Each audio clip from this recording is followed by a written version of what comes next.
우리가 2주 전에 성경에서 가장 짧은 장이 바로 시편 117편이었다. 단 두 절로 이루어져 있다. 근데 성경에서 가장 긴 장은 어디일까요? 네, 시편 중에서 가장 긴 장. 그러니까 시편 중에서 가장 절수가 많은 시편, 바로 176절까지 이루어져 있는 시편 119편이고요. 시편에서뿐만 아니라 성경 전체에서 가장 긴 장이 시편 119편입니다. 그리고 이 시편 119편, 자, 119, 그쵸? 119가 떠올라요.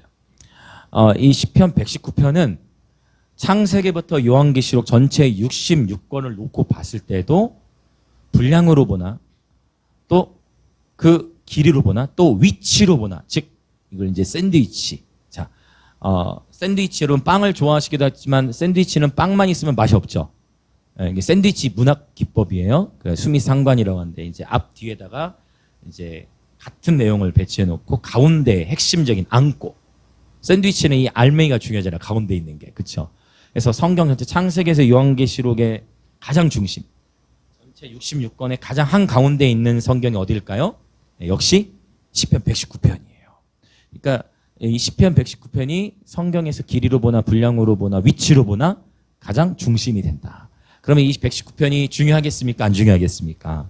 네, 굉장히 중요하겠죠. 그리고 이 시편 119편은 또 특징들이 있어요. 자, 어떤 또 특징이 있냐면 이합체시라고 해요. 이 이합체시가 뭐냐? 쉬운 말로 하면 알파벳이에요. 알파벳인데 구약성이 히브리어로 기록이 됐죠? 그러면 뭐 A, B, C가 아니라 당연히 알렙, 벳, 길멧, 달렛 이렇게 히브리어로 기록이 되어졌는데 119편 1절부터 176절까지가 있는데요. 전체 22연으로 구분할 수가 있습니다. 히브리어 자음이 몇 글자냐면, 히브리어 자음이, 자, 힌트를 드리자면, 그렇지! 총명형이 임하고 있습니다. 바로 힌트를 주기 전에 말해버렸어. 좋습니다. 그렇죠? 바로 그거예요. 히브리어 자음이 12개거든요. 그렇죠? 네, 근데 이 시편 119편이 22연으로 이루어져 있어요. 한 연당 8절. 그래서 176절인데 흥미로운 것은, 자, 한 연에 8절씩이라고 했어요. 그래서 오늘은 제가 16절까지만 볼 건데 119편이 서론에 해당이 돼요.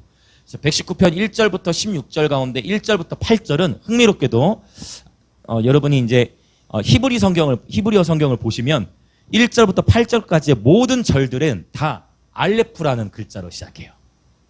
굉장히 성경이 문학적으로 아주 문학적이고 과학적이고 수학적이고 가장 완벽한 책이잖아요, 성경이. 1절부터 8절 다, 1절부터 8절 다 알레프로 시작을 한다라는 거예요. 알레프라는 단어로. 네, 신기하죠? 9절부터 16절은 어떨 것 같습니까? 그렇죠. 어떤 단어가 나올까요? 바로 베트라는 단어로 모든 절들, 9절부터 16절 각 절이 다 베트라는, 즉 영어로 하면은 A로 시작한다, 이건 B로 시작한다. 흥미롭죠. 그래서 아주 성경, 이 특별히 시편의 굉장히 문학적으로 완성도가 높은데 이 119편 아주 정교하게 짜여져 있다. 자, 하나님께서, 자, 그러니까 이런 거, 자, 보세요. 사실 이제 이거를 제가 이렇게 좀 그렸지만 원래는 이게 점이에요. 그러면 여러분 이 표현 기억하십니까? 성경은 1.1 획도 더거나 빼면 안 되고, 그렇죠? 1.1 획도 오류가 없다 했어요. 왜냐? 그러니까 이 표현이 뭐냐? 히브리어는 뭘로 돼 있다? 점과 선으로 글자가 이루어져 있어요.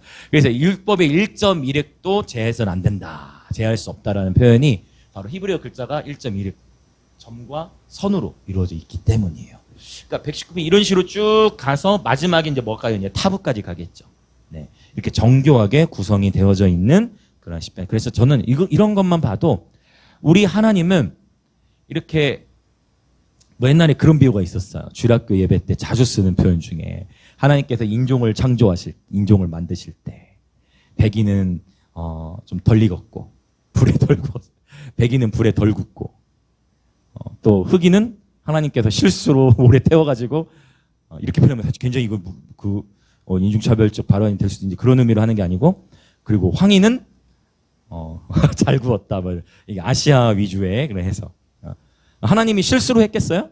아니죠. 하나님 실수를 하신 게 아니죠. 네, 하나님은 가장 완벽하게 우리 인류를 창조하셨습니다. 하나님은 가장 섬세한 창조주이십니다. 우주가 그냥 대충 생긴 게 아니면 하나님은 완벽한 설계를 가지고 온 우주 만물을 창조하셨습니다. 하나님께서 조를 만드실 때는 머리를 좀 크게 만드셨어요. 아멘을 해주시네요. 저기 감사합니다. 하나님께서 조를 만드실 때는 이마도 넓게 만드셨어요. 하나님께 조를 만드실 때는 이렇게 만드셨어요. 그래서 근데 감사하게 저는 제 자존감이 높습니다. 자, 옆에 분 보시고 자 한번 인사합시다. 당신은 하나님의 형상으로 창조되었습니다. 아멘. 여러분, 하나님은 정말 제가 그 빌리 그레함 전도 집회 때 정말 수많은 찬양사역자들이 나왔더라고요.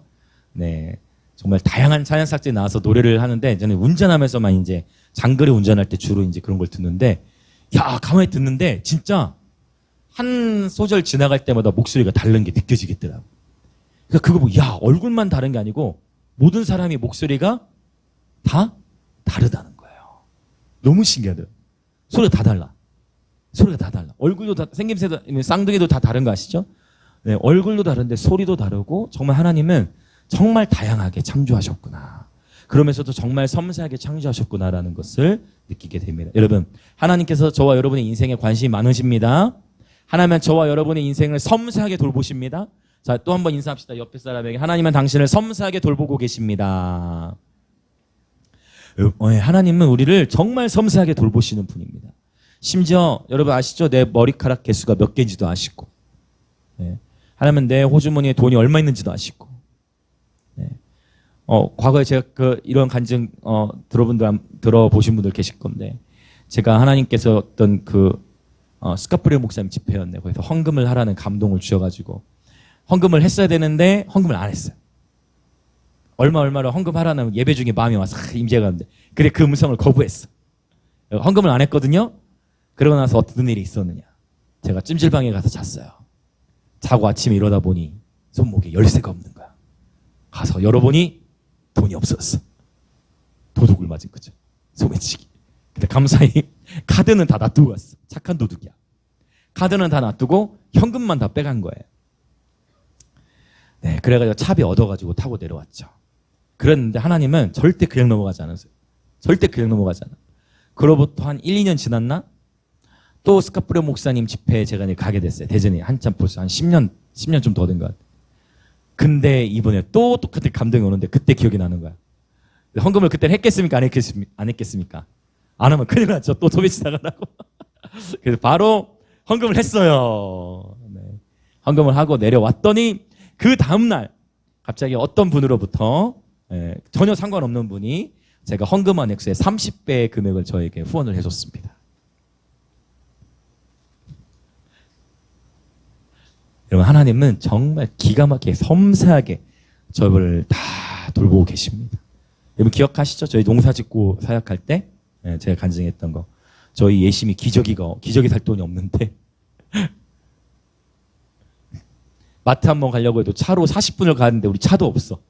그런데 지나가는 사람이 하기스 기저귀를 놓고 갔어. 근데 그날 이후로 기저귀 공급이 끊어졌다 안 끊어졌다? 한 번도 기저귀 공급이 끊어진 적이 없어요. 할렐루야. 우리 하나님 정말 선하신 분이십니다. 네, 정말 선하신 분이세요. 그런데 제가 그러면서 뭘 더 배우게 됐느냐? 하나님은 받는 것을 누리기도 하시지만 성경에 봤더니 주는 것이 받는 것보다 복이 있다. 그래서 여러분 신기한 이것이 다윗 장막적 예배자의 삶이에요. 하나님의 주신 감동을 따라서 섬기고 구제하고 섬기고 베푸는데 베푸면 베풀수록 심을 양식을 주시는 거예요. 고린도서에 있죠. 먹을 양식과 심을 양식 하나님이 공급해 주시는 거예요. 공급을 주시면 또 심고. 근데 잠언에는 또 이런 말씀이 있어요. 과도히 아껴도 가난하게 된다는 표현이 있어요. 신기하죠? 그러니까 아끼면 어떻게 돼야 돼요? 아끼면은 좀 부자가 뭐라고? 아끼면 똥 된다? 들어봤던 표현 같은데, 맞아. 아끼면 똥 될 수 있지. 맞아요. 아주 좋은 비유 같은데. 먹는 거 아끼면 똥 돼, 맞지? 먹는 거 아끼면 똥 되지. 자, 여러분. 그래서, 여러분, 진짜, 하나님이 감동을 주신, 이건 오늘 본문에 없는 설교 내용이 아니었는데, 뭔가 하나님의 감동을 누군가에게 또 하나님의 말씀을 주실 때는 꼭 이래요. 그렇죠? 저는 어떤 사연도 모르니까. 그래서 하나님 뭔가 말씀을 주시는 것 같아요. 그래서 여러분 정말 하나님의 감동을 주실 때 이렇게 섬기기 시작하시면 그래서 놀라운 하나님의 축복을 경험합니다. 근데 아까 제가 그 부끄러운 간증했지만 그 하나님 헌금하는 감동을 주셨는데 헌금을 안 했다고 어떻게 돼요? 도둑이 여러분 그러면 그 돈을 하나님께 헌금하는 게 좋겠어요? 아니면 그 돈 도둑에게 그냥 도둑에게 헌납하는 게 낫겠어요? 하나님께 드리는 게 낫죠. 그렇죠? 네, 그렇죠. 네, 그래서 물론 그 도둑도 필요했겠지만 어쨌든 자, 하나님은 섬세하게 저와 여러분의 삶을 돌보고 계십니다. 아멘. 자, 지금 이 얘기하다 그랬죠. 119편이 굉장히 정교하게 사실 성경 전체가 제가 요한계시록 전공하니까 요한계시 자주 얘기하잖아요. 하나님 말씀이 너무나 오묘하게 이렇게 정리되어져 있다라는 거예요. 자, 이렇게 알파벳으로 시작하는데 오늘 1절부터 16절까지만 볼 건데 자, 이제 또 이것도 하나 더 봅시다. 자, 지난주까지 해서 자, 113편에서 118편이 어떤 시편이라고 했죠? 네. 어떤 시편이라고 했죠? 애굽 할라렛이라고도 하고 그래서 유대인의 절기 가운데 이 시편을 많이 암송했는데 특별히 7대 절기 중에서 어느 절기? 특별히 6월 기간에 많이 113편에서 118편을 암송이다. 그 다음에 뭐가 나와요? 119편이 나오죠. 맞죠? 자, 119편은 오순절 절기 때 실제로 많이 낭송했던 것으로 알려지고 있습니다. 자, 그럼 볼까요? 오순절날 사도행전 2장에 보면 오순절날 어떤 일이 있었죠? 예수님께서 6월절 딱 맞춰서 십자가에 죽으시고 초실절에 부활하셨다. 오순절날 어떤 일이 있었어요? 사도행전 2장에 보면 오순절에 성령이 처음 임하신 거예요. 그렇죠? 교회 가운데. 그래서 우리는 이 오순절을 어떻게 부르냐면 성령 강림절. 주로 이렇게 들어보셨을 거예요. 성령 강림절로. 자, 그런데 또 하나 이 오순절 곡식 추수이기도 하고 그 다음에 중요한 올 모세가 시내산에서 바로 율법을 받은 날이에요. 모세가 시내산에서 율법을 받은 날이 오순절. 기가 막히게 오순절이 정말 중요한 성령 강림 주일 굉장히 중요한 절기예요. 자, 성령이 임하셨고 곡식을 추수하고 율법을 받았던 날인데 자, 시편 119편에 또 놀라운 특징이 있습니다. 그것은 뭐냐면 119편 1절부터 176절에 이르기까지 모든 절 안에 하나님의 말씀에 해당하는 단어가 들어가 있어요. 가장 많이 쓰인 단어는 토라. 가장 많이 쓰인 단어는 토라예요. 토라는 좀 그래도 들어보셨을 거예요. 이 토라는 한국어 성경으로 율법어로 번역이 됐지만 원래 이 토라라는 것은 하나님의 가르침을 의미해요. 하나님의 가르침 전부를 토라라고 해요. 그래서 이 토라라 했을 때는 짧게는 모세오경, 창세기, 출애굽기, 레위기, 민수기, 신명기를 의미하고 그러나 더 넓게는 하나님의 가르침이 의미한 하나님의 가르침. 토라가 뭐다? 하나님의 가르침이다. 네, 하나님의 가르침을 의미해요.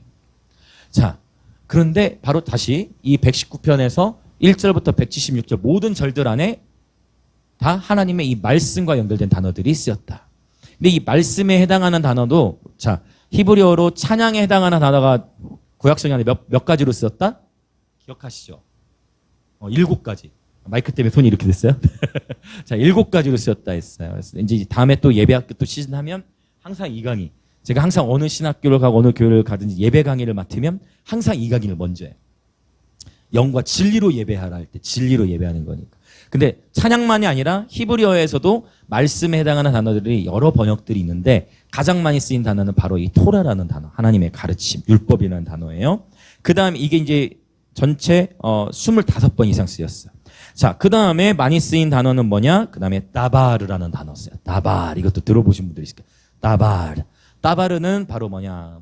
사람이 떡으로만 살 것이 아니라 하나님의 입으로부터 나는 모든 말씀으로 살 것이니라 했을 때 바로 그 말씀에 해당하는 히브리어. 헬라어로는 이제 레마가 되겠지만 히브리어는 이 따바르라는 단어 써요. 그래서 사실 민수기의 제목은 민수기를 히브리어로 한번 재밌게 한번 따라해 보시겠어요? 처음이신 분들 있겠지만 한번 따라해 보시다. 미드바르. 미드바르. 미드바르는 광야라는 뜻인데 사실 따바르라는 단어에서 나온 거예요.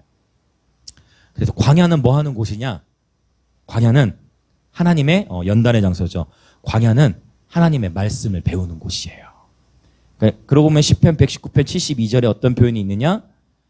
너희가 고난당한 것이 유익이다. 이로써 네가 주의 율례를 배우게 됨이니이다. 우리는 고난 가운데서 하나님의 율례를 배우게 된다라고 하나님 말씀하시죠. 역시 그 72절도 뭐예요? 율례라는 단어 썼죠. 율례라는 단어가 물론 예전에 제가 이 단어들을 10가지로 다 분해해가지고 한 주에 하나씩 다 체계적으로 강의를 한 적이 있어요. 네. 나중에 또 언젠가 또 그 강의를 또 뭐 기회가 되면 하겠지만, 지금 말씀드린 토라, 따발, 그 다음에 그다음에 훅, 여러 가지 것들이 한 10가지 정도 있는데 이것마다 사실 조금씩 다 의미가 달라요. 마치 찬양에서도 우리가 할랄이 다르고 야다가 다르고 바라크가 다르듯이, 그러나 전체적으로 이 모든 것들이 다 무엇을 의미한다? 하나로 바로 하나님의 말씀을 의미한다. 그러니까 1절부터 176절까지 다 모든 절들 안에 어떤 이야기? 하나님의 말씀 이야기가 들어있는 거예요. 오늘은 16절까지만 하는 이유가 이제 서론을, 지금 119편 중요하기 때문에 서론을 좀 오늘 많이 나눈 겁니다. 자, 그러면 119편은 하나님의 말씀 이야기라고 그랬죠. 하나님의 말씀 이야기. 그리고 요거까지 좀 더 보려고 해요. 자, 120편부터 133편, 34편까지를 뭐라고 부르느냐? 자, 뭐라고 부를까요? 여러분 성경에도 아마 관주 성경이시든지 아니면 성경의 제목란에 보시면 120편부터 134편까지 공통적인 제목이 나와요. 어떻게 나옵니까? 나오죠? 뭐라고 나와요? 성전에 올라가는 노래. 그러니까 이게 굉장히 흐름이 있는 것 같아요. 이걸 제가 연구하면서 이런 건 책으로 내야 될 것 같아요. 나중에 더 준비해서 이 113편에서 118편의 내용이 주로 6월절에 선포했다고 했잖아요. 6월절 절기에. 6월절은 하나님께서 우리를 구원해 주심을 찬양하잖아요. 그러니까 우리가 사실 신앙생활의 시작은 어떻게 됩니까? 예수 그리스도를 구주로, 나의 죄를 사해 주신 예수 그리스도를 나의 구주로 영접하면서 신앙이 시작되잖아요. 구원받은 것이 신앙생활의 끝이 아니라는 거예요. 구원을 받은 것은 또한 새로운 시작인 것입니다. 그리고 이제 오늘 찬양 불렀던 그 찬양 요새 너무 좋은 것 같아. 영원한 교제에 윌로브 집회를 하기로 해서 그런지 요새 자꾸 윌로브 노래를 더 많이 제가 하는 것 같죠? 네. 영원한 교제에 우리를 하나님 초대하셨잖아요. 그분의 구원의 역사하심으로 말미암아, 그리고 어떻게 무엇으로 교제하느냐, 또 구원받았다고 해서 삶을 대충 사는 게 아니라 이제 무엇대로 살아가요? 하나님의 말씀대로 살아가는 거예요. 하나님의 말씀대로 살아가는 삶이 이제 바로 여호와의 거룩한 전, 성전, 여호와의 산, 시편이 여호와의 산 표현 많이 나오죠. 이제 6월 중에 저희 앨범 한 곡 이제 나올 건데 이제 준비 거의 막바지 작업이에요. 영상 작업이 이제 좀 남았지만, 자, 성전에 올라가는 노래, 즉 신앙생활의 시작은 예수님 영접하는 걸로 시작하지만 신앙생활은 하나님의 말씀을 배우고, 그렇죠, 익히고 그 말씀대로 순종하면서 결국 그 거룩한 곳에 들어가는 여정이다고 볼 수가 있을 것 같아요. 그래서 시편 119편이 굉장히 중요한 장이다라는 것을 말씀드립니다. 자, 이 정도 하면은 119편의 이제 서론이 되어진 것 같습니다. 자, 그래서 이 119편을 몇 주에 걸쳐서 좀 이제 살펴보려고 하는데요. 오늘 이제 알레프와 베트로 시작하는 16절까지만 보려고 합니다. 자, 먼저 1절부터 8절 보겠습니다. 자, 1절부터 8절인데요. 먼저 1절 같이 읽어볼까요? 1절 시작. 행위가 온전하여 여호와의 율법을 따라 행하는 자들은 복이 있으며.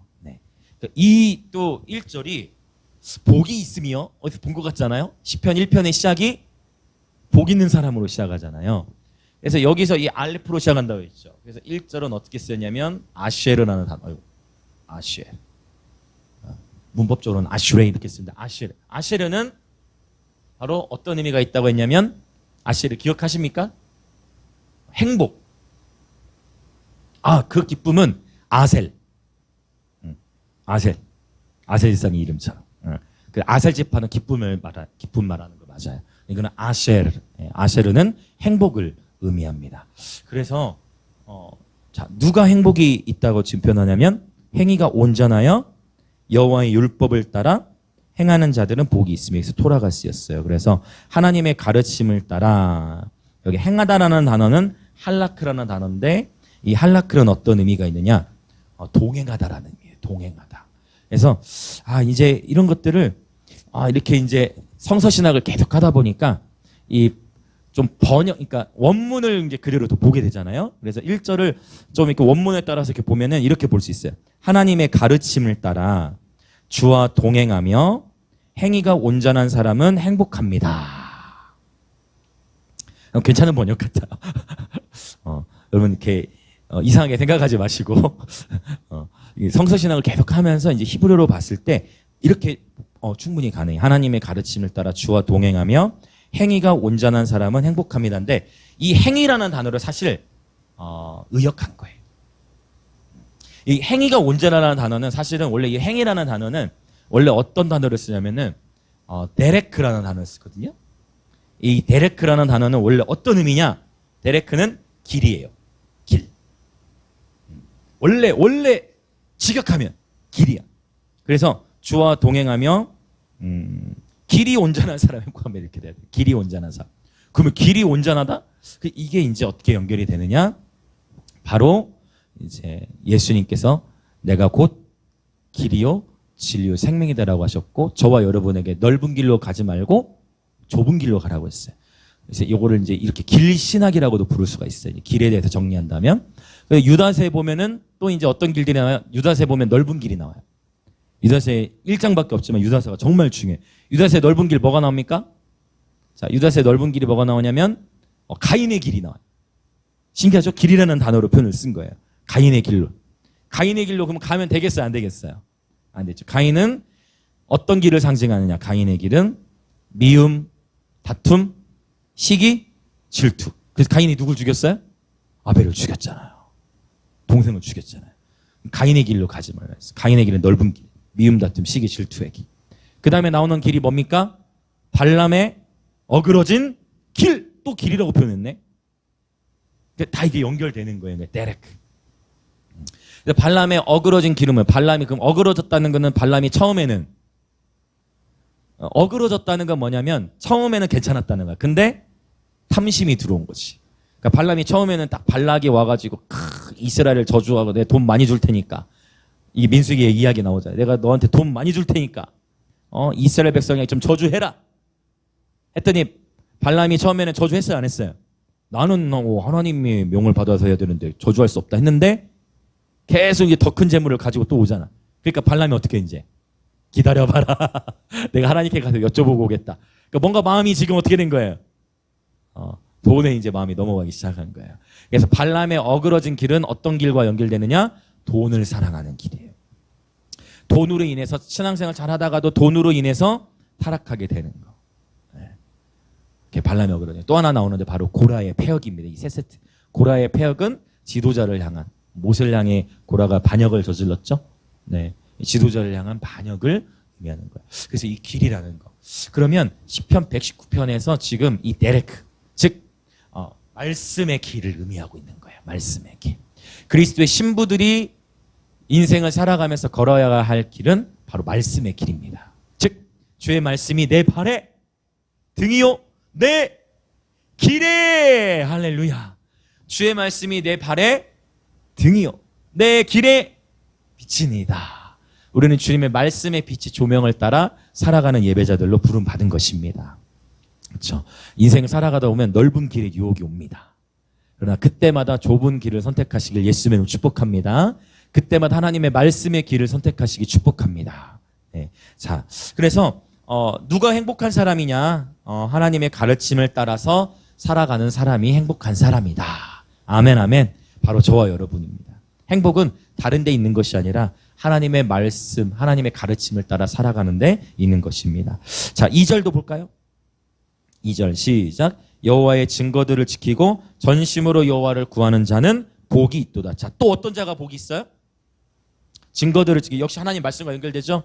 증거는 이게 에다라는 단어로 나오는데, 에다라는 단어예요. 여호와의 증거들을 지키고, 증거궤, 법궤를 증거궤라고도 했죠. 네, 법궤 자체가 하나님의 행하심을 증언한다 해서 증거궤. 그것처럼 여호와의 증거, 하나님의 말씀을 의미하는데 여호와의 증거들을 지키고 어떤 자가 복이 있다? 전심으로 여호와를 구하는 자가 복이 있다. 그러니까 결국 딱 나온 거야. 딱 이거.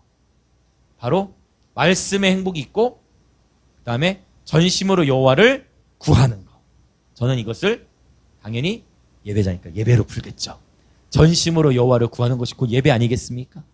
여러분, 그러면 전심을 다한다는 것은 무엇입니까? 어떻게 전심을 다하죠? 어떻게 전심을 다하죠? 영으로. 아멘. 자, 또 어떻게 전심을 다하지? 온 마음 다해. 어떻게 온 마음을 다하지? 집중. 좋습니다. 자, 또 제가 뭐 정답을 정해주는 게 아니에요. 한번 생각해 보려는 거예요. 전심을 다하는 건 도대체 무엇인가? 전심을 다하는 것. 전심을 다해 구한다는 것이 무엇인가? 제가 애들을 키우면서 한 사례로 또 경험을 한 것 같습니다. 껌껌합니다. 밤중에 아이를 재웁니다. 모유수를 합니다. 근데 그 아이가 엄마 젖을 물기 위해, 엄마 젖을 먹기 위해서 사력을 다해서 왜 우는 걸까요? 자다가 왜 울까요? 젖 달라고 웁니다. 하다가 안 주면 어떻게 될까요? 더 웁니다. 어머니들 아시죠? 예심이가 지금 어쩔 수 없이 예심이는 여기 있고 싶어 하는데 나임이가 불러서 안 해드려. 특히 예심이가 많이 울었지. 안 주면 하면은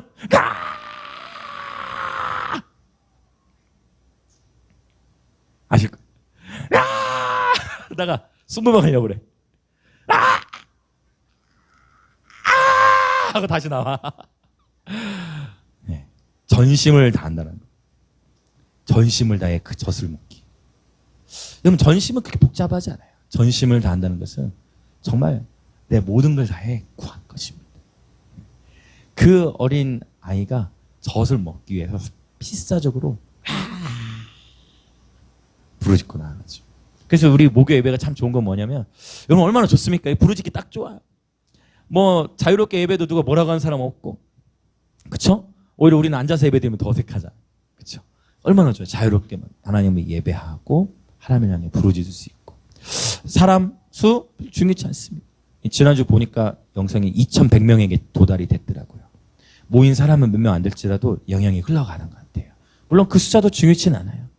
우리는 오늘 또 신실하게 하나님을 예배하는 것이죠. 전심. 근데 이제 히브리적 개념으로 전심을 다한다는 개념이 어떤 단어를 쓰냐면, 전심을 다한다 했을 때, 오늘 칠판을 좀 많이 쓰네요. 전심을 다한다 했을 때 어떤 단어를 쓰냐면 레브라는 단어를 써요. 근데 이 레브라는 단어가 마음으로도 번역을 하긴 하지만, 레브는 원래 어떤 의미냐? 심장이에요. 심장. 사랑하는 사람 앞에 서면 심장이 두근두근 거립니까? 대답이 없네요. 심장이 두근거립니까? 상현이 두근거립니까? 별로 그렇게 그렇다고 했어요. 그러겠죠. 막 조한상이 막 쿵쿵쿵쿵 막 뛰겠죠. 심장이 반응한다는 거예요. 그러니까 전심을 다한다는 거는 내 심장이 반응하는 거예요. 심장. 이럴 때 이제 우리 주력교들 이렇게 해가지고 심장이 막 쿵쿵쿵. 너를 향한 나의 마음이야 막 이런 거. 심장이 쿵쾅쿵쾅 막 뛰는 거예요. 전심을 다하는 표현이 히브리적 개념에서는 뭐를 다하여? 심장. 그렇죠? 심장으로 예배한다. 한번 여러분 묵상해 볼 필요가 있을 것 같아요. 이게 성경이에요. 여기서부터 해석은 자유롭게 할 수 있겠죠. 일단 여기서 전심으로 할 때 어떤 단어가 쓰였다? 레브. 심장으로 예배. 심장. 여러분 스스로가 이제 묵상해 보셔도 좋을 것 같습니다. 성경은 그냥 이 단어를 쓰고 있어요. 흥미롭죠. 자, 그래서 결국 어떤 자가 행복하냐? 말씀대로 살아가는 자가 행복하고, 예배자, 전심으로 심장을 다하여 하나님을 구하는 자, 예배하는 자가 행복한 자다. 이것이 119편의 서론일 뿐만 아니라 119편 전체의 주제인 것 같습니다. 그리고 제가 말씀드려요. 119편 성경 전체의 가장 중심이라고 했죠. 결국 말씀과 예배. 하나님 말씀 여러분 날마다 묵상하는 예배자들 되시길 축복합니다. 자, 그러면 이제 1절, 2절 자 봤고요. 좀 넘어갈게요. 6절 한번 읽어볼까요? 6절 읽겠습니다. 시작. 내가 주의 모든 계명에 주의할 때에는 부끄럽지 아니하리이다. 그렇다면 이 고백을 이 6절을 묵상해 보자면 인생을 살아가면서 부끄러움을 느끼고 내가 부끄러울 때가 있다 없다. 이 6절 이게 시잖아요. 내가 인생을 살아가면서 부끄러울 때가 있다 없다. 솔직하게 있다. 많다. 네, 감사합니다. 맞죠. 부끄러울 때가 있다는 거예요. 시편 저자는 어떻게 얘기하느냐? 그래서 어떻게 고백해요? 내가 부끄러울 때가 당연히 있지만 주의 모든 계명에 주의할 때에는 부끄럽지 아니하리이다. 근데 언제 부끄러움을 더 느끼느냐? 주의 모든 말씀에 주의를 기울이지 못할 때다라고 볼 수가 있는. 그래서 여러분이 인생 저도 마찬가지. 우리 모두 인생 살아가면서 관계 속에서든 또 일터에서든 수치감을 느낄 때도 있고 부끄러움을 겪을 때도 있어요. 그러나 그때 하나님의 말씀을 붙드시길 축복합니다. 바로 그때 하나님의 말씀을 붙들어야 되는데 문제는 평소에 훈련이 안 되어져 있으면 부끄럽고 내가 지금 어려운 일이 있을 내가 지금 극심한 영적 전쟁 정말 삶의 어려운 일을 겪었어. 그때 성경 보기가 쉬워요 어려워요? 그때 성경을 그럼에도 불구하고 꾸준히 날마다 규칙적으로 말씀을 보시길 축복합니다. 그 자체가 돌파예요. 근데 그게 어려워요. 그래서 어떻게 되느냐? 날마다 여러분 말씀을 읽고 묵상하시고 읽고 선포하고 묵상하시길 축복합니다. 하나님의 말씀이 계속 우리의 마음과 생각에 맴돌아야 돼요. 그것이 굉장히 중요해요. 그게 119편이 말하는 것입니다. 자, 우린 인생에 살아가면 부끄러울 때가 있다는 거예요. 또 볼까요? 8절도 봅시다. 8절. 자, 시작. 내가 주의 율례들을 지키오리니 나를 아주 버리지 마옵소서. 자, 이게 또 나오는. 그러니까 여러분 예배자라고 해서 하나님과 함께 동행한다고 해서 그 사람의 삶에 아무 문제가 없을까요? 그럴 수 없어요. 우리는 인생을 살아가면서 수많은 문제와 갈등들을 겪게 됩니다.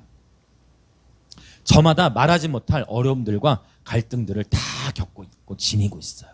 저마다 아픔이 다 있다라는 거예요. 지금 6절과 8절을 통해 보자면 삶의 부끄러움과 수치 그리고 외로움과 처절함 그렇죠? 고독함 이런 것들을 인간들이 인생을 살아가면서 경험한다라는 거예요. 그런데 바로 이 시편 저자는 뭡니까? 내가 주의 율례들을 지키오리니 나를 아주 버리지 마옵소서. 즉 그럼에도 불구하고 내가 하나님의 말씀대로 살아가기로 결단하는 것을 지금 볼 수 있습니다. 자, 이게 이제 알레프로 각 절들이 시작했던 단락이고 그다음 이제 9절부터 16절 이제 베트라는 단어로 시작하는 절들입니다. 자, 9절 한번 읽어볼까요? 9절 시작. 청년이 무엇으로 그 행실을 깨끗하게 하리이까? 주의 말씀만 지킬 따름이니이다. 아멘. 참 순결함, 참 정결함은 오직 하나님의 말씀을 지킬 때 가능합니다. 하나님의 말씀이 순결함의 기준인 거예요. 아멘. 청년이 무엇으로 그 행실을 깨끗하게 할 수 있을까요? 오직 주의 말씀만 지킬 따름입니다. 여기 지키다, 이제 여기서 지키다라는 의미는 하나님의 말씀대로 살아가는 그런 삶을 의미하겠죠. 자, 그리고 10절에 또 1절, 2절에서 봤던 패턴이 또 나와요. 10절도 같이 읽어볼까요? 시작. 내가 전심으로 주를 찾았사오니 주의 계명에서 떠나지 말게 하소서. 또 전심이 나왔죠. 그러니까 이것이 예배자의 인생이라는 거예요. 분명히 반복되는 일상 같지만 내가 예배자로 살아가면서 예기치 못한 어려움과 갈등을 마주하지만 그럼에도 불구하고 예배자는 어떤 삶을 살아요? 하나님의 말씀 중심의 삶. 그리고 또 여전히 전심으로 주님을 구하는 삶을 살아가는 것입니다. 아멘, 아멘, 할렐루야. 여러분, 날마다 하나님의 말씀을 읽는 시간 꼭 정해놓으시기 축복합니다. 우리 다음 세대 예배자분들 축복합니다. 여러분, 아무리 바빠도 여러분 꼭 한 장, 최소 한 장이라도 여러분 아무리 바빠도 날마다 하나님의 말씀을 읽고 묵상하는 시간을 꼭 지니시길 축복합니다. 예전에 제가 어떤 전도사도 아니고 간사도 아니고 그냥 평범한 그냥 이제 대학생일 때 이제 특별히 제가 이제 군대에 갔다 와서 군대 저희 때 2년 요즘에 1년 반 1년 6개월인 것 같아. 월급도 굉장히 많이 주는 것 같아요. 그런데 이제 그 군대 다녀와서 이제 학비를 준비하려고 이제 철물점에서 일하는 시간이 있었어요. 그때 이제 12시간씩 일을 하는데, 그런데 제가 군대에 있을 때부터 성경을 참 많이 읽은 것 같아요. 그래서 제가 다짐했던 게 하루에 20장은 읽어야 되겠다. 원래 저는 이제 운동을 했던 사람이니까 우리 지난 언제입니까? 화요일에 상현이랑 같이 축구했는데 상현이 축구 잘하더라고. 제가 많이 녹슬었지만 지금 뭐 배도 나오고 막 하지만 한테 축구를 굉장히 좋아하고, 그쵸? 선수생활 잠깐 하고 했었는데, 근데 운동만 하다 보니까 책을 그동안 많이 안 읽은 거예요. 항상 운동만 하고, 참, 그쵸? 그런, 또 제가 그런 간증 나눴잖아요. 그런 막 게임하고, 그쵸? 그런 시간들 속에서 이 삶이 변화돼서 이제 말씀을 읽는데, 하도 어렸을 때부터 놀기 좋아하고 운동만 하니까 책 읽는 속도가 너무 느린 거예요. 그래서 저는 20장씩 읽으려고 했는데 20장 읽는 게 쉬울 줄 알았는데 어렵더라고. 20장인데 제가 몇 시간이 걸렸냐면, 기억하신 분들 계실지 모르겠어요. 여러분, 자, 20장 읽는데 몇 시간 걸릴 것 같습니까? 성경 20장 읽는데 30분. 와. 20분. 성경 20장 읽는데, 와. 그러면 지금 한 1000독 할 수 있을 것 같은데. 자, 자, 상현이 20분? 상현 20장 읽으면 어느 정도 걸릴까요? 시간이 20장 3시간. 저는 3시간이 더 걸렸어요. 저는 성경 20장인데 4시간이 걸리더라고요. 4시간이 걸렸어요. 그래서 이게 안 넘어가요. 왜냐면 어렸을 때 책을 많이 봤다 안 봤다? 뭐 가난해서 책을 못 산 것도 있지만 주로 운동만 하고 하루에 7시간씩 축구를 했으니까, 맨날 축구하고 또 이제 뭐 놀고 뭐 이렇게만 살았으니까. 그래서 저는 항상 긍정적이죠. 그리고 다 아시겠지만 저는 예배 드릴 때도 전심을 다하지만 저는 운동할 때도 전심을 다합니다. 네, 운동할 때도, 네, 요즘에 이제 막 심판하고 막 하니까 더 그렇지만 항상 뭐든 놀 때는 또 잘 놀아야 돼요, 여러분. 맞죠? 그게 진짜 좋은 거야. 놀아야 되는데 막 제대로 안 놀고, 예배 때는 또 자고 이러면 그게 더 손해예요. 예배 때도 전심으로 예배 드리고, 놀 때도 잘 놀아야죠. 전심으로 놀아야죠. 근데 그렇게 20장인데 4시간도 걸리는데, 그게 이제 습관이 되니까 계속 하루에 그럼 몇 시간의 성경을 보는 거예요, 이제? 4시간 보는데 이제 문제가 생겼지. 뭐예요, 이제? 12시간씩 일을 하기 시작하는 거야. 현장에 나는 그 현장 일은 아마 상해는 어떤 건 좀 이해할 거예요. 사회생활을 하니까. 그 이제 철물 막 이런 거 되게 무겁고 힘들어요. 시멘트가 한 40kg야. 그 40kg를 나르고 200원 남거든요. 하나 나르면. 근데 그 일들을 이제 감당하니까 처음에 와, 몸이 너무 힘든 거야. 그럼에도 이제 근데 감사한 게 뭐냐면, 몸이 힘들잖아요. 몸이 힘들었는데 제 마음 안에 제가 막 일부러 그랬던 게 아니고, 그동안 어떤 습관이 있어요. 4시간 성경 읽는 습관이 있잖아요. 그래서 사람의 습관이 굉장히 중요해요. 하루에 4시간씩 읽다 보니까, 그러니까 보통 우리가 게임 중독을 어떻게 얘기하죠? 게임 중독 하루에 몇 시간 이상 해야 돼요? 10시간. 자, 게임 중독 10시간 안 돼도 중독이 될걸? 보통 이제 경계선이 일단 하루에 한 3시간 이상 넘어가면, 그러니까 어떤 하나에 3시간 이상 넘어가면 그 영역이 이제 계속 생각이 나게 돼요. 네. 그 만시간의 법칙에서도 그런 거 있잖아요. 하루에 3시간씩 뭐 한 10년인가? 맞나? 그 지금 즉흥적으로 얘기하려다 보니까 제가 준비한 건 아닌데. 근데 어쨌든 그래서 하루에 어떤 한 일에 내가 3시간 이상을 투자하면 그게 계속 맴돌아요.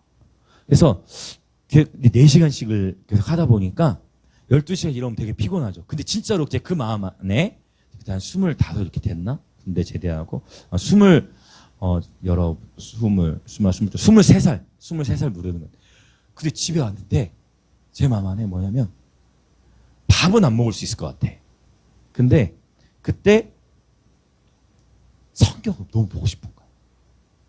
그래서 밥은 진짜 생각이 안 나고 성경을 계속 먹고 싶은 거야. 근데 그게 이제 제가 체험이 된 거예요.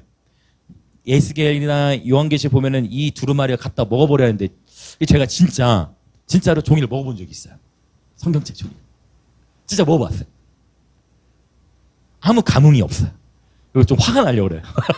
여러분, 종이 먹지 마세요. 아무 뭐 없어요. 네. 뭐 우리 영화에서 막 이거 내가 다 뭐 고시 공부할 때 막 쌈에 막 종이 하지 마세요. 전혀 맛도 없고 의미도 없어. 그냥 분위기지. 근데 정말 성경을 계속 읽게 되면 하나님은 어떤 축복을 주셨냐면 그때 하나님이 저에게 주신 놀라운 축복이 뭐냐? 이제 잠을 자는데 꿈속에서 성경이 넘어가요. 꿈속에 성경책이 쭉쭉쭉 넘어가요. 근데 저는 어떤 사역자가 아니었어요. 그냥 대학을 마치고 이제 휴학하고 이제 학비 마련을 위해 노가다야 된 청년. 근데 그 시간들 안에 하나님께서 저의 이 영적 근력을 굉장히 강화시켜 주셨어요. 그러면서 그 이후에 이제 스페인에 가게 됐을 때도 항상 저의 삶에 어떤 법칙이 있다? 몇 시간을 성경을 읽어야 돼요? 4시간. 20장을 읽어야 되니까. 그러면서 유학을 갔을 때도 공부하러 그 유학 다 기적이야. 하나님의 놀라운 기적. 가난한 그 집에서 어떻게 갈 수 있었겠어요? 물론 정말 하나님의 기적이었는데 그때 스페인에 갔을 때도 역시 공부하기 전에 어떻게 했을까요? 공부하기 전에 성경을 20장을 읽고 그 공부를 들어갔어요. 그러니까 어떤 날은 성경을 읽고 나면은 시간이 너무 오래 걸리니까 공부를 못하고 자야 돼. 그럼에 대해 하나님 앞에 이거를 지키면서 했는데 하나님 어떤 은총을 주셨느냐. 정말 너무 감사하게도 제가 그 바르셀로나에 갔다가 한국에 들어와서 복학을 했는데 스페인에 같이 갔던 학생들 다 돌아왔는데 스페인에서 들었던 모든 수업들의 학점 초과. 더 이상 학점 인정이 안 되게 된 거예요. 너무 많은 그 학점을 받아와가지고 그냥 학점 그냥 잘랐어요. 학교에서. 이건 너무 많다. 그래서 학점을 자르게 되는 그런 역할까지 가게 됐어요. 그래서 그때 하나님께 깨달은 게 있어요. 여러분 정말 우리 저도 주일학교 애들을 가르칠 때도 그러는데 여러분 하나님과 관계 안에서 올바르게 서서 말씀을 읽고 묵상하는 삶을 살아가면 저는 100% 1000% 확신해요. 1000% 반드시 성적이 올라요. 아멘이 나와주시면 좋겠습니다. 여러분 진짜로 여러분 진짜 하나님의 말씀을 날마다 읽고 묵상하고 살아가면 성적이 오릅니다. 여러분 정말 올라요. 저는 운동만 했던 사람이었기 때문에 저는 이렇게 할 수가 없어요. 저는 진짜 운동만 했기 때문에 운동하고 놀기만 좋아했던 우리 아이들이 있지만 다 고백을 합니다. 이렇게 다 알아요. 다 압니다. 애들. 그런데 성경을 읽기 시작하면서 하나님께서 지각을 열어주신 거예요. 그리고 저는 제가 이렇게 박사 공부하게 될 줄을 몰랐어요. 여러분 축복합니다. 여러분 정말 축복합니다. 그리고 제가 스페인에 있을 때는 이제 꿈이 바뀌었어요. 꿈이 어떤 꿈으로 바뀌었냐? 그 전에는 막 로마서라든지 이런 장면들이 나왔는데 스페인에서는 이제 어떤 꿈들을 하나님 보여주기 시작하셨냐면 이거는 처음 얘기하는 거일 수도 있어요. 이전에도 얘기했는지도 모르겠지만 이제는 요한계시록에 나오는 장면들이 보이는 거예요. 그래가지고 자고 있는데 불이 막 떨어져요 땅에. 근데 제가 그 불이 막 떨어지고 있는데 너무 생생한 거예요. 지금도 기억이 나요. 불만 막 뜨는 사람들이 뜨거 하는데 뜨거 하면서 사람 어떻게 해요? 녹아버려. 마치 핵이 터진 것처럼.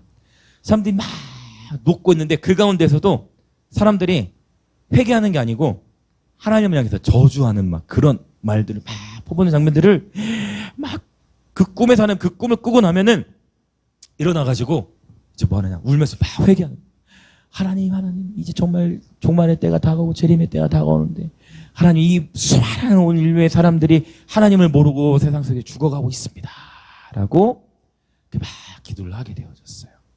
근데 여러분 제가 그때부터 깨달은 게 있어요. 그게 뭐냐면 여러분 하나님은 꿈을 통해서도 말씀하십니다. 맞죠? 하나님은 꿈을 통해서도 말씀하세요. 요엘서 사도행전에 보면 하나님께서 꿈을 통해서도 말씀하시고 기도 중에 환상을 보여주시기도 하고 다양하게 우리에게 말씀을 하시는데 그런데 꿈은 분별이 필요해요. 그게 뭐냐면 나의 감정의 상태가 꿈에 영향을 미칠 수 있다 없다. 나의 감정의 상태가 꿈에 영향을 미칠 수 있을까요 없을까요? 미칩니다. 나의 감정의 상태가 꿈에 영향을 미치기 때문에 그래서 우리의 감정 관리를 잘해요. 그래서 그 얘기는 뭐냐면은 자 내가 정말 좋아하는 남자가 있어. 그러면 그 남자가 꿈에 나올 확률이 클까요, 작을까요? 굉장히 크게 말씀해 주시는데, 네. 자, 내가 좋아하는 남자가 있으면 그 남자가 꿈에 나올 확률이 클까요, 적을까요? 나옵니까? 자, 클까요, 적을까요? 네, 크다는 거예요. 꿈에 영향을 미치. 그런데 이제 우리의 영이 나의 감정의 상태보다 더 강하면, 할렐루야, 우리의 영이 우리의 감정을 지배할 수 있으면 그 영역을 넘어서는 차원의 꿈이 임하는 거예요.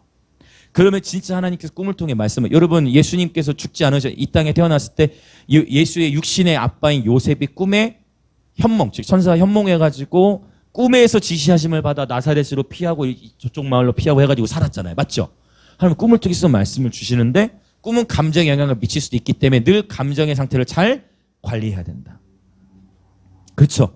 그래서 늘 기도로 깨어있고 말씀에 깨어있으면 진짜 하나님은 꿈을 통해서 또 진짜 말씀을 주시고 꿈을 통해서도 많은 확증을 받을 수 있다는 것입니다. 자, 그래서 여러분 정말 축복합니다. 우리 다음 세대뿐만 아니라 우리 어른들도 축복합니다. 네, 정말 축복합니다. 여러분, 말씀을 계속 읽고 묵상하고 생각하고 소리내고 또 암송하기 시작하면 정말 성적도 오르고 지각이 열려지게 됨을 예수님의 이름으로 선포합니다. 아멘. 아멘.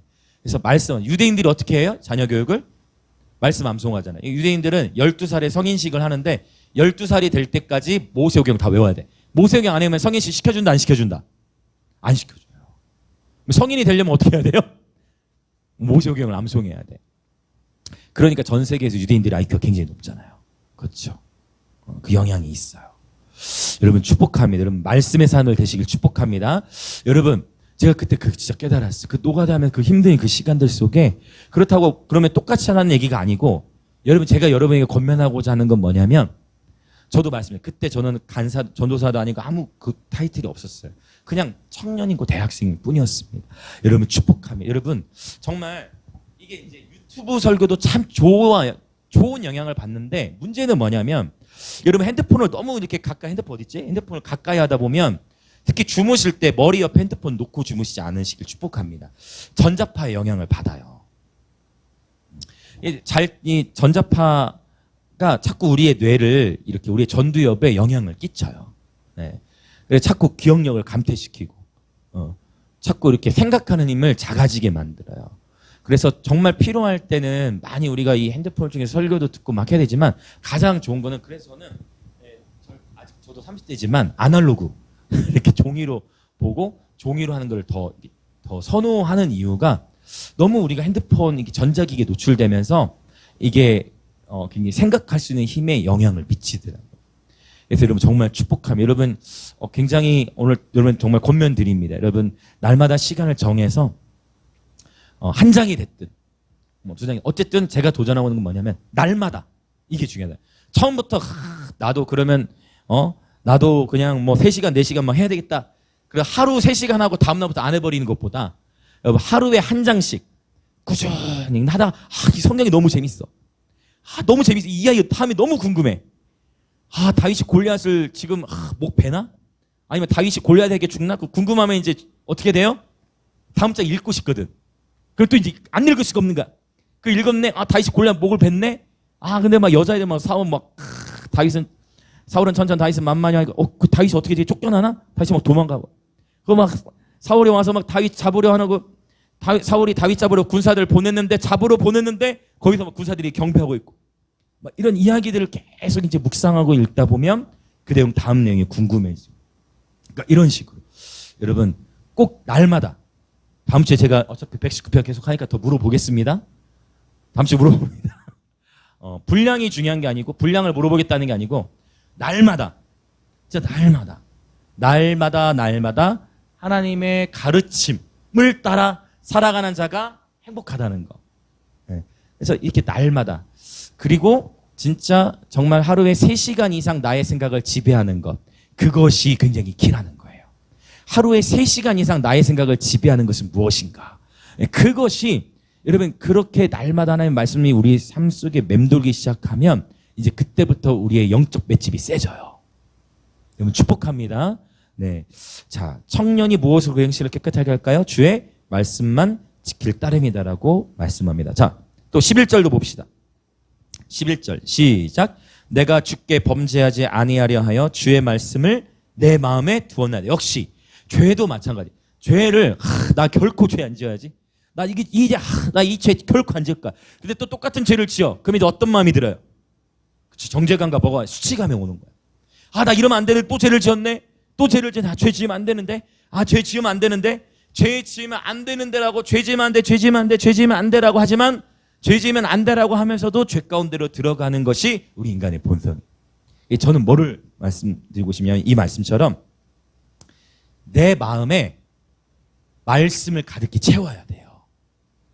그러니까 내 안에 말씀이 가득히 차서 죄를 짓고자 하는 생각이 안 들 정도로 계속 말씀을 채워야 돼요. 우리 안에 가득한 것이 입으로 나옵니다. 내 마음에 분노가 가득하잖아요. 그러면 대화할 때도 뭐가 나와요? 분노를 느낄 수 있어요. 우리는 사람은 영적 존재이기 때문에. 예수님 믿든 안 믿든 다 똑같잖아요. 내 분노가 직장에 그런 사람들이 있죠. 괜히 잘못한 거 없는데 그냥 항상 심술 나 있는. 그래서 막 항상 막 이렇게 쏘고, 그렇죠. 그 안에 뭐가 가득한 거예요? 분노와 혈기만 가득한 거예요. 근데 벌써 심령 안에 하나님의 기쁨, 하나님의 평강, 하나님의 말씀이 가득하면 그 말씀이 풍성히 거하면 벌써 어머 형제님 똑같이 하라는 얘기는 아니고 우리 마음 안에서의 그 하나님의 기쁨이 딱 이렇게 흘러나오는 것입니다. 할렐루야. 하나님의 평강이 흘러 넘치는 것입니다. 이거를 억지로가 아니라 범죄하지 않으려 죄 지으면 안 되는, 죄 지으면 안 되는 데가 아니라 죄 지으면, 이게 아이러니, 죄 지으면 안 되는데 뭔 생각하고 있는 거예요? 여러분 열려지시기 축복하면 이거 굉장히 인사이트가 있을 거예요. 죄 지으면 안 되는데 뭐 생각하고 있는 거예요? 죄 생각하고 있는 거예요. 그 패턴도 도움이 될 수 있겠지만 그 패턴보다 이게 더 낫다는 거예요. 자꾸 뭐 하는 거예요? 말씀을 읽으면서 내 생각 속에 계속 떠오르고 맴돌게 만드는 거예요. 물론 이걸 하루에 3시간, 4시간 하면 이제 사실 좋지만 일단 기본적으로 하루에 최소 1장 이상 이거를 아무리 바쁘고 힘들어 하루에 1장 이상은 꼭 이걸 날마다 여러분 했을 때 분명히 저와 여러분의 삶에 영적 견고함이 세워지게 될 것을 예수님의 이름으로 선포합니다. 아멘. 자, 우리 좀 더 나갑시다. 이제 거의 다 왔어요. 자, 12절, 13절 시작. 찬송을 받으실 주 여호와여 주의 율례들을 내게 가르치소서. 주의 입의 모든 규례들을 나의 입술로 선포하였으며. 아멘. 자, 찬양에 대한 얘기가 나오고 특별히 이 입술로 하나님의 말씀을 선포하라는 거예요. 그렇죠? 주의 입의 모든 규례들을 나의 입술로 선포하였습니다. 이거 너무 중요해요. 시편 1편에 복 있는 사람에 대해 얘기할 때 여호와의 율법을 주야로 묵상하는 자로다라고 했는데 이것도 좀 적어 놓을게요. 묵상하다. 사실 이 묵상하다는 단어가 히브리어로 하가라는 단어를 써요. 이 하가라는 단어는 뭐냐면 읊조리다예요. 중얼중얼거리다. 중얼중얼 복 있는 사람은 나에게는 길 좋지 않으려 주고 오만한 자의 자리에 앉지 아니하고 이렇게 중얼중얼거리고 읊조리다라는 거예요. 그래서 입술로 선포한. 특별히 말씀을 읽을 때 지용훈 목사님 많이 추천하는 거죠. 소리를 내서 선포하는 것도 굉장히 큰 도움이 되어집니다. 자, 여러분 정말 한번 해보십시오. 그대로 단순하게 해보는 거예요. 말씀 이제 묵상하고 할 때 묵상하라는 단어가 원래 깊이 생각하다가 아니라 원래 어떤 의미였다? 중얼중얼거리다, 읊조리다. 이게 원래 의미예요. 우리는 이제 헬라적으로 묵상하다 하면 생각으로만 하는데 원래는 소리를 내서 중얼중얼거리다. 근데 그 소리를 내면 또 누가 들어요? 내가 듣는 거예요. 그 소리를 내 몸이 직접 듣는 것입니다. 소리는 진동을 일으키잖아요. 우리의 오장육부도 그 소리에 진동하게 되는 거예요. 자, 14절 읽겠습니다. 시작. 내가 모든 재물을 즐거워함 같이 주의 증거들의 도를 즐거워하였나이다. 자, 이 말씀 이렇게 한글 성경으로 보면 조금 아리송하죠. 재물 즐거워하는 것처럼 주의 증거들의 도를 즐거워한다. 뭔가 이렇게 대등하게 쓰인 것 같지만 사실 이제 여기 내가 모든 재물을 즐거워함 같이라는 표현은 어떻게 볼 수 있냐면 내가 모든 재물을 즐거워하는 것보다 이렇게 돼야 돼. 히브리어로는 키알이라는 단어. 알이라는 단어는 뭐냐면 어디 위에예요. 위에. 즉 그럼 어떻게 볼 수 있어요? 내가 모든 재물들을 즐거워하는 것 위에 주의 증거들의 도를 즐거워하였나이다. 이렇게 되는 것입니다. 이해되시죠? 뭐 당연한 원리지만 결국 이 맘몬, 그러니까 발람의 어그러진 길을 경계해야 되고 우리는 하나님의 말씀을 즐거워해. 이거는 진짜 이 시대 어마어마한 도전이죠. 그렇죠? 과연 돈보다, 그렇죠? 마태복음에서는 하나님과 돈을, 신약성경 안에서는 하나님과 재물을 겸하여 섬길 수 없다. 신약성경에서 하나님과 견주는 신이 돈이잖아요. 이 세대의 사람들, 예수님 믿지 않는 사람들의 마음의 신이 뭡니까? 돈이죠. 맞죠? 예수님 믿지 않는 사람들의 신은 대부분 돈이에요. 돈이잖아요, 돈. 그렇죠? 세상에. 그러나 우리는 모든 재물을 즐거워하지 않을 수는 없어요. 여러분, 월급 받는 날 좋으시죠? 당연한 거예요. 저도 그렇습니다. 월급 받는 날 얼마나 기뻐요. 월급 받으면 얼마나 행복해. 그렇죠? 월급 받는 건 너무 좋은 날이에요. 그러나 하나님 말씀의 의미는 뭐예요? 그 재물을 즐거워하는 마음 당연한 거지만 그보다 어떤 마음이 더 커야 된다? 하나님의 말씀을 즐거워하는 마음. 그래서 저는 여러분 권면합니다. 말씀 읽기의 습관을 언제까지 들여놓아야 하느냐? 하나님의 말씀 읽는 게 즐거워질 때까지는 반드시 날마다 하셔야 돼요. 여러분 축복한 그럼 여러분 삶에 놀라운 돌파들이 일어납니다. 감정의 기복들이 사라지고요. 어떠한 상황과 환경에서도 하나님을 신뢰하는 굳건한 결국 이 말씀의 닻에 뿌리 내리면 하나님의 말씀에 깊이 뿌리 내리는 자들, 그렇죠? 하나님의 말씀에 깊이 뿌리를 낸 자들, 어떠한 비바람에도 흔들리지 않는 자들, 결국 그 말씀이 그렇죠? 깊이 뿌리 내린 자들이 어떠한 상황에 흔들리지 않을 수 있어요. 여러분 축복합니다. 이 시간 우리 함께 이제 오늘 기도하겠습니다. 하나님의 말씀이 내 삶 속에 정말 의무감이 아니라 말씀 읽고 말씀 묵상하고 말씀으로 교제하는 그 시간이, 그래서 저는 여러분 권면 드리는 건 뭐냐면 이렇게 기름 부음 있는 음악들, 예배 음악들 틀어놓으시고 묵상하셔도 좋고, 또 개인적으로 뭐 커피 좋아하시는 분들 계세요? 그러면 얼마나 좋아요. 다 커피 모락모락 기분.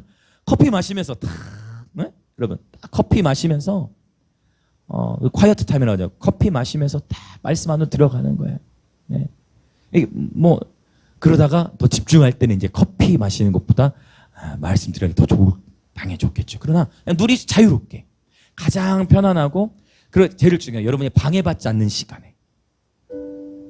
아이를 키우시는 분들은 거의 대부분, 저도 항상 그랬지만 저녁, 그쵸? 야간, 새벽.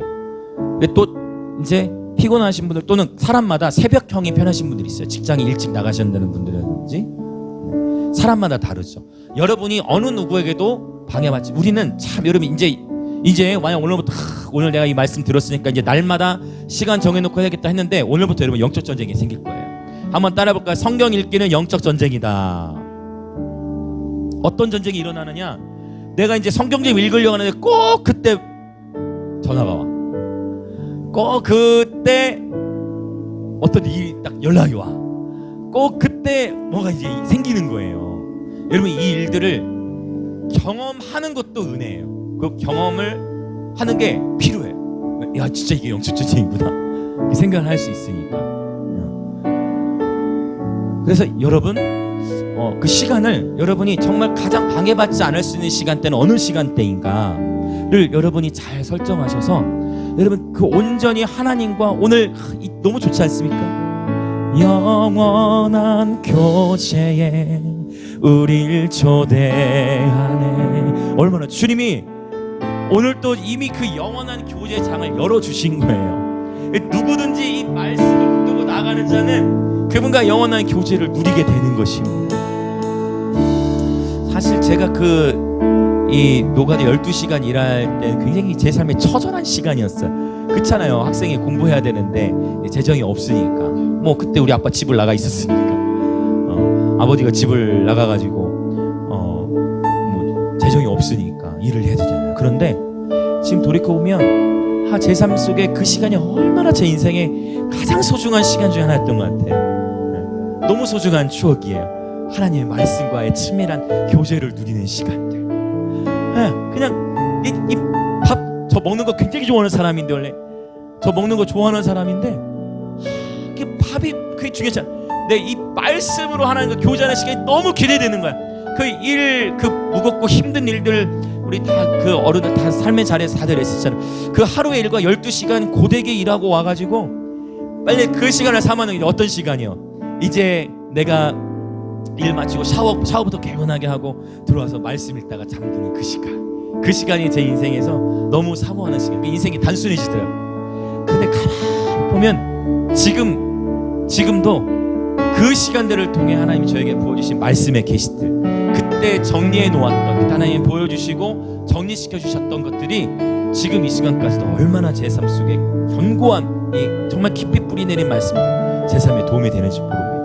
여러분 정말 축복합니다. 성경 읽기는 영적 전쟁이에요. 오늘 우리가 이 시편 119편을 이제 서론을 나누었습니다. 이 시간 우리 결단하며 한번 기도할까요? 하나님의 말씀의 가르침을 따라 살아가는 예배자들 되게 하여 주시옵소서. 하나님의 얼굴을 전심으로 구하는 예배자들 되게 하여 주옵소서.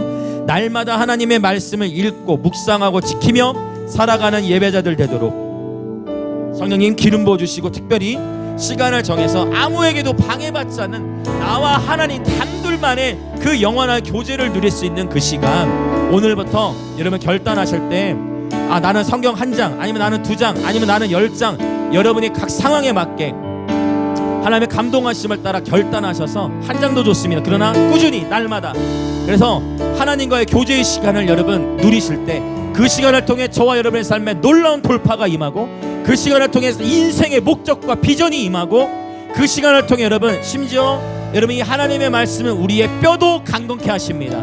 하나님의 말씀은 우리의 질병도 치유하십니다. 그분께서 그 말씀을 보내셔서 우리를 치유하기 시작하실 것입니다. 이 시간 이렇게 주여 한번 외치며 같이 결단하며 기도합니다. 주여, 교체에 우릴 초대하네. 당신이 밝히신, 여러분 즐겁게 결단하는 시간이 되었으면 좋겠습니다. 사실 이 119편의 이 내용이 성경 전체의 중심이라는 것입니다. 바로 오늘 새로운 결단으로 하나님께서 저와 여러분을 초대하십니다. 다시 시작하는 것입니다. 여러분 하나님과 단둘이 보내는 그 시간을 세우십시오. 그 시간을 통해서 하나님은 놀라운 돌파를 예비하십니다. 그리고 어떤 경우에는 이미 하나님이 우리에게 돌파를 주셔서, 여러분 아십니까? 이미 그 삶을 살고 계신 분들 여러분 축복합니다. 이미 여러분 변화되고 계십니다. 이미 여러분 변화되고 계세요. 이미 여러분 그 행복을 누리고 계십니다.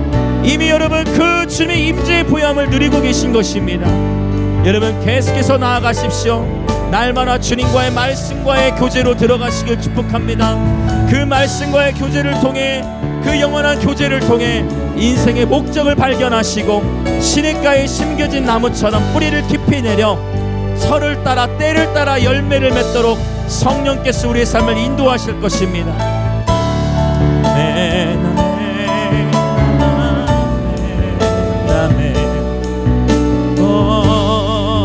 예수, 영원한 교제, 영원한 교제 우릴 초대하네. 당신이 밝히신 나랑 안에서 영원한 교제에 우릴 초대하네.